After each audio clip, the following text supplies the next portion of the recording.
Hello Taurus, Sun, Moon Rising, and Venus Signs. Kamusta kayo? Sana po ay nasa mabuti kayong kalagayan. Welcome back po sa Star Tarot. At kung bago kayo rito, welcome din po kayo. Please subscribe, like, share my videos, and leave me a comment kung nakaresonate kayo. Thank you. So, tingnan natin kung anong mga messages ni Taurus. First message ninyo, we have the Four of Cups. Merong indifference, no? Merong parang tampo, no? Ang iba sa inyo, baka nagtatampo kayo sa divine, sa universe, kasi maaaring nanggagaling kayo dito sa frustration, disappointment, diba? Merong mga dissatisfaction in life, siguro na nararanasan ng iba sa inyo. Kaya parang wala kang ano ngayon, wala kang gana, parang wala ka munang pakialam sa mundo, yung ganon. Kasi nga, ano ka, parang meron tampo, no, sa divine. So, we also have 10 of Swords, and so 10 talaga represents endings, no, and beginnings. Kaya, meron kayo ditong tatapusin na you're going to cut the cords between you and this situation. Kung ano man ito na, alam mo yun, nagpahirap sa inyo in the past, kasi ano ito si Ten of Swords, stabbed in the back energy. So, in the past, no, maaring matagal ng panahon, maaring recently lang, depende sa inyong sitwasyon. But someone siguro have betrayed you. Baka na-betray ka, niloko ka, na-cheat ka, o pwedeng tinrider ka, in other words, kasi ano ito, stabbed in the back energy ito. So, maaring yun ang mga nangyari sa'yo in the past. And, di ko alam kung sino yung nakagawa nito. Pwedeng yung person mo, pwedeng kamag-anak mo, pwedeng kapatid mo, kaibigan. So, depende sa inyong sitwasyon.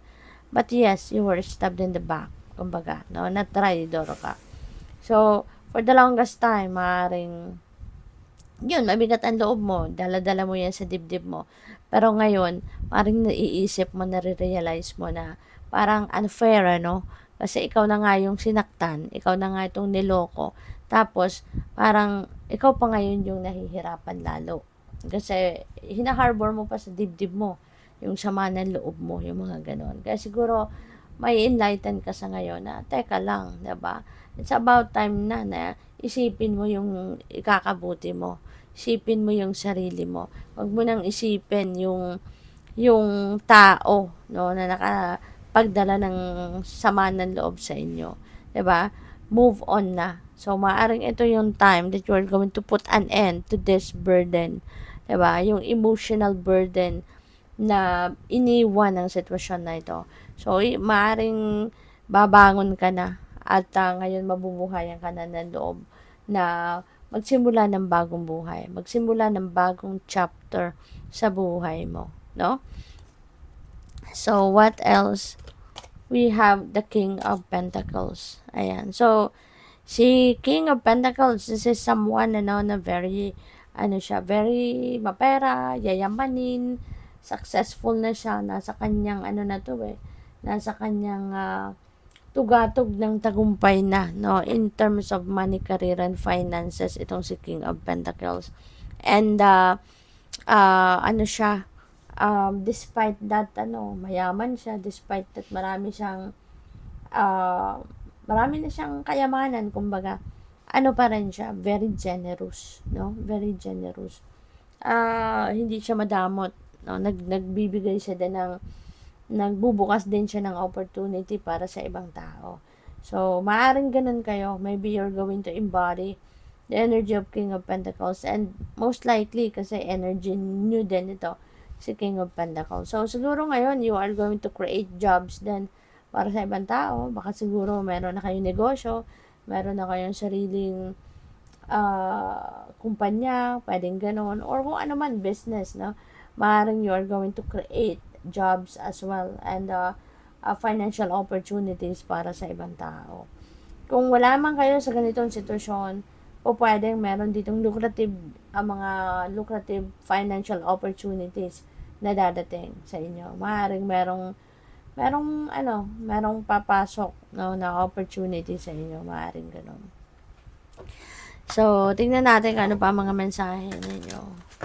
Tsaka si King of Pentacles, ano ito eh, very abundant and prosperous. Kaya most likely, ganun din kayo. Maaaring magkakaroon kayo ngayon ng talagang prosperity and abundance. So, what else? We have the freedom of truth.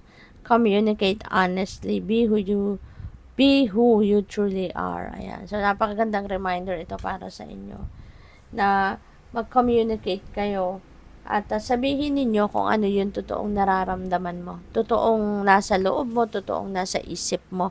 Okay? Ipakita mo yung totoo mong nararamdaman. Express yourself, ika nga. Speak your truth. Diba? Walk your truth and live your truth. Yun ang pinakamahalaga, na maging totoo ka sa inyong sarili so that you can also attract people, no, who will be also honest with you. Okay? We have refreshing oasis, nurture yourself, gather your strength. Taurus, baka ang iba sa inyo merong, siguro you are a little under the weather, baka meron kayong mga physical discomfort na nararamdaman recently, kaya iniimbitahan kayo dito na nurture yourself and gather your strength. Magpahinga ka, okay? Magpahinga ka, asikasuhin mo yung sarili mo na maging healthy ka, alagaan mo yung inyong sarili, okay? Kasi how can you take care of other people kung ang sarili mo hindi mo maalagaan, 'di ba? Kailangan mo ng energy, kailangan mo ng lakas ng pangangatawan, 'di ba? In order for you to perform the job of taking care of other people. Kaya kailangan unahin mo muna yung sarili mo, 'di ba? Alagaan mo muna yung sarili mo, pagalingin mo yung sarili mo. I-maintain mo yung good health ninyo. Okay? So, what else? We have stand in your power. Be passionate about your vision and bring about positive change. Ayan. So, be passionate about your vision.